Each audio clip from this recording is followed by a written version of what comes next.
दोस्तों हमारी आज की मूवी का नाम है एड्रिफ्ट। ये एक मुसीबत में फंसी सुंदर लड़की की कहानी है कि कैसे उसने एक लड़की होकर ना जाने कितनी बड़ी बड़ी मुसीबतों को हरा दिया और शायद ऐसी मुसीबतें देख के लड़के भी थक जाए, हार जाए। मूवी के स्टार्टिंग में हम हमारे मेन लीड एक्टर टैमी को देखते हैं जो अभी बोट के अंदर फंसी हुई है और उसकी पूरी बोट में पानी पानी भरा हुआ है। पर टैमी जैसे तैसे करके बोट के ऊपर आती है और वो देखती है कि इसकी बोट तो समुद्र के बिल्कुल बीचों बीच है और दूर दूर तक कोई मदद करने वाला नहीं दिखाई दे रहा है। फिर टैमी अपने साथी रिचर्ड को आवाज लगाती है जो कि इसका बीएफ होता है। दरअसल ये दोनों लोग एक साथ इस बोट पे घूमने के लिए आए थे, लेकिन अब रिचर्ड का कुछ अता पता नहीं था कि वो कहाँ है, कैसा है।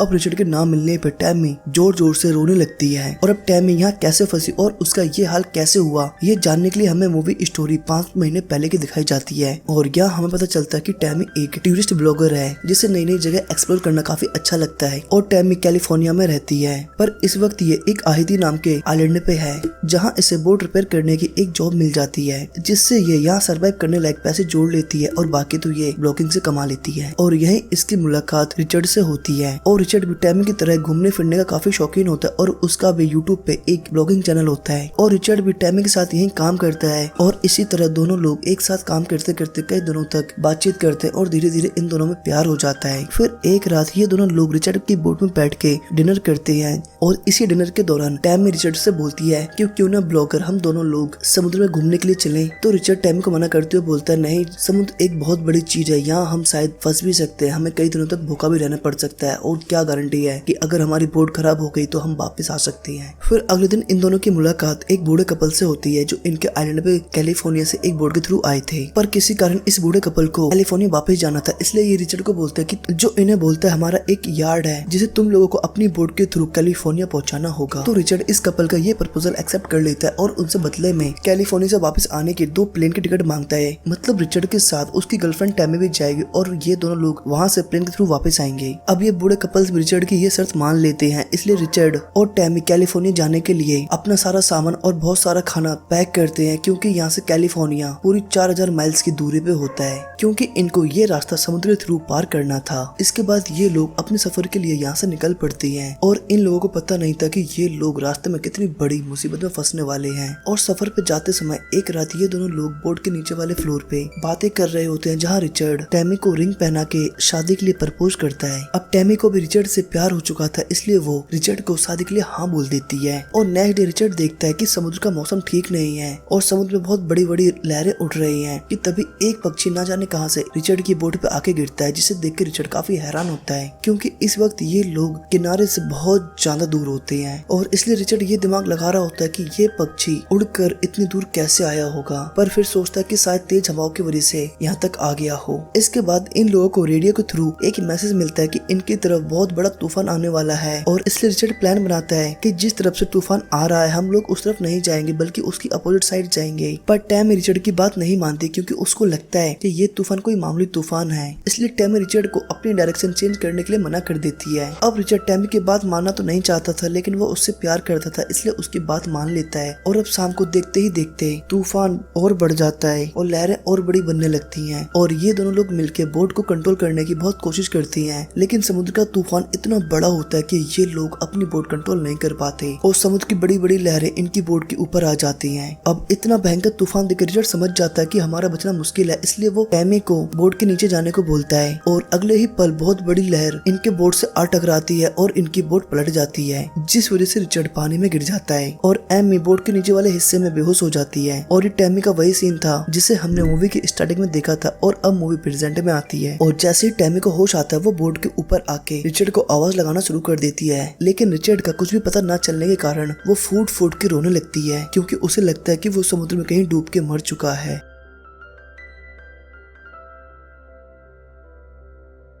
पर सडनली उसकी नजर एक छोटी बोट पे पड़ती है जिसे देख के उसे ऐसा लगता है कि रिचर्ड उसी बोट में होगा, पर वो बोट टैमी की बोट से बहुत ज्यादा दूर होती है। इसलिए जल्दी से वो अपनी बड़ी बोट को स्टार्ट करने की कोशिश करती है लेकिन वो स्टार्ट नहीं होती। इसलिए टैमी जैसे तैसे करके अपनी बोट को सही करने की कोशिश करती है और बोट की डायरेक्शन शील्ड को भी ठीक कर लेती है और जैसे तैसे करके वो बोट के थ्रू रिचर्ड की बोट के पास पहुंच जाती है और उसे रिचर्ड इस बोट में मिल भी जाता है और वो जल्दी से उस रिचर्ड को लेके अपनी बोट पे आती है और वो देखती है कि रिचर्ड के पैर में बहुत ज्यादा चोट लगी है। मतलब रिचर्ड बहुत ही बुरी तरह से जख्मी हालत में है, जिस वजह से रिचर्ड को बहुत ज्यादा दर्द हो रहा होता है और इसी दर्द और तड़प में इनके 2 दिन बीत जाते हैं। और तब मैप के थ्रू टैमे को समझ आता है कि ये लोग अपना रास्ता भटक चुके हैं और सबसे बड़ी परेशानी तो ये है कि इस रास्ते पे कोई आता जाता भी नहीं है और इस रास्ते के आसपास कोई आइलैंड भी नहीं है। इसलिए टैमे रिचर्ड से बोलती है कि मुझे लगता है कि अब हम यहीं फंस चुके हैं और यहीं मर जाएंगे। पर रिचर्ड टैमे की हिम्मत बढ़ाते हुए बोलता है, नहीं बिल्लो रानी तू डर मत, मैं हूं ना, मैं तुझे यहाँ से जिंदा लेके जाऊंगा। इसलिए ये दोनों लोग मिलकर प्लान बनाते हैं कि जिस साइड हवा का रुख है हमें उसी साइड जाना चाहिए, तो शायद हम हमारी मंजिल पे जल्दी पहुंच जाएंगे। और इसके बाद इन दोनों को एहसास होता है कि इनका जो खाना है, पानी है, वो धीरे धीरे खत्म हो रहा है और अब इनके पास बस 1 हफ्ते का ही खाना और पानी बचा हुआ है। इसलिए रिचर्ड बोलता है कि हमें मछलियों को खाना शुरू कर देना चाहिए, तो ही शायद हम हमारा खाना बचा पाएंगे और लंबे टाइम तक जी पाएंगे। एक्चुअली दोस्तों मैं आपको बता दूं, टैमी एक वेजिटेरियन होती है। तो दोस्तों अब आप लोग समझ ही गए होंगे कि रिचर्ड ने टैमी को मछलियां खाने को क्यों बोला था, कि मछलियां तो वो लोग समुद्र से पकड़ के खा पाएंगे और इस तरह इनका खाना लंबे टाइम तक चल पाएगा। इसके बाद टैमी मछली को पकड़ने के लिए समुद्र में कूद जाती है, लेकिन उसके हाथ एक भी मछली नहीं लगती, जिस वजह से टैमी खुद पे काफी निराश होती है। और अब धीरे धीरे इन लोगों का पानी भी खत्म हो रहा था, पर तभी कुछ घंटों बाद अचानक बादल आते हैं और इनके ऊपर वर्षा होने लगती है और ये लोग उस पानी को स्टोर कर लेती हैं। और अब इन लोगों के पास भरपूर पानी होने की वजह से ये लोग काफी खुश होती हैं। लेकिन अभी इन लोगों की परेशानी खत्म नहीं हुई थी और इस तरह इन लोगों को यहाँ लगभग फंसे हुए 24 से 25 दिन बीत चुके हैं और इन लोगों की सारी चीजें, खाने पीने की चीजें लगभग खत्म होने के कगार पे हैं। फिर एक शाम टैमी को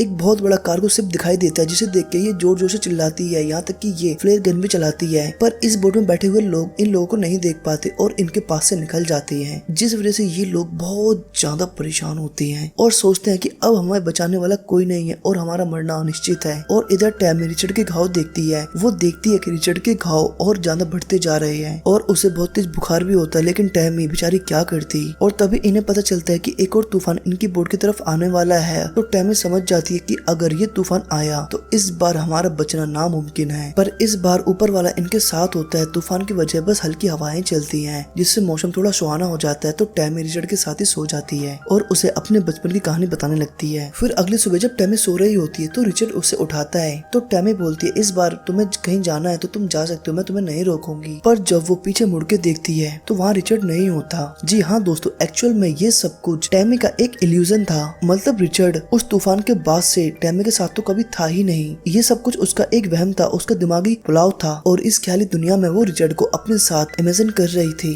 और असल में रिचर्ड तो उसी तूफान में कहीं बह गया था, कहीं मर गया था, कहीं समुद्र के बीच में चला गया था। और उस तूफान के बाद से तो वो टैमी को कभी मिला ही नहीं। पर टैमी तो रिचर्ड को हमेशा से अपने पास ही सोच रही थी। और इन सब के बाद टैमी को रियलिटी पता चलती है और वो खुद को रियलिटी में जीना सिखा लेती है और अकेले जीने की आदत डाल लेती है। और अब वो समुद्र में मछली पकड़ना भी सीख जाती है और उन्हें खाने भी लगती है, क्योंकि उसे पता है कि अगर अब वो मछली नहीं खाएगी तो वो वैसे ही मर जाएगी। और इसी तरह से उसे समुद्र में फंसे फंसे लगभग 38 दिन बीत जाते हैं। उसकी हालत बहुत ही ज्यादा खराब हो चुकी होती है। वो पूरी तरह से अंदर से टूट चुकी थी, उम्मीद खो चुकी थी और वो मन में सोचती है कि अब उसके बचने का कोई रास्ता नहीं है। पर तभी उसकी बोट पे एक छोटा पंछी आके बैठता है, जिसे देख के उसके मन में थोड़ी उम्मीद जगती और वो सोचती है कि डेफिनेटली आसपास कोई जमीन या आइलैंड वगैरह है या किनारा है, तभी ये पक्षी मेरी बोट पे आके बैठा है। और वो अपनी दूरबीन से इधर उधर देखती है और उसे एक तरफ एक जमीन दिखाई देती है, साथ ही उसे वहाँ एक और शिप दिखाई देती है और वो शिप देखते ही अपनी फ्लेयर गन वहाँ चला देती है। और लकली वो शिप वाले उस फ्लेयर गन के थ्रू टैमी को देख भी लेते हैं और उसकी तरफ आने लगते हैं। उन लोगों को अपनी तरफ आते हुए देख के टैमी की आंखों से आंसू गिरने लगते हैं और ये शिप वाले टैमी की हालत देख के उसकी तरफ खाना गिराते हैं, उसे खाना खिलाते हैं, उसे उसकी बोट के साथ खींचते हुए वो लोग किनारे तक लेके आते हैं और इस तरह फाइनली टैमी की जान बच जाती है। और जब वो पूरी तरह से ठीक हो जाती है तो वो वापस से तहीती जाती है। तहीती वही आइलैंड होता है जहाँ टैमी रिचर्ड से मिली थी और वहाँ वो उस बोट में भी जाती है जहाँ उसने रिचर्ड के साथ टाइम स्पेंड किया था और उन दोनों की वहाँ फोटोज भी लगी होती हैं। और इन फोटोज को देख के टैमी की सारी यादें ताजा हो जाती हैं। इन यादों में बहते हुए उसकी आंखों से दोबारा से रिचर्ड के नाम के आंसू बहने लगते हैं। और अगले सीन में टैमी समुद्र के पास जाती है और रिचर्ड ने टैमी को जो रिंग दी थी शादी के लिए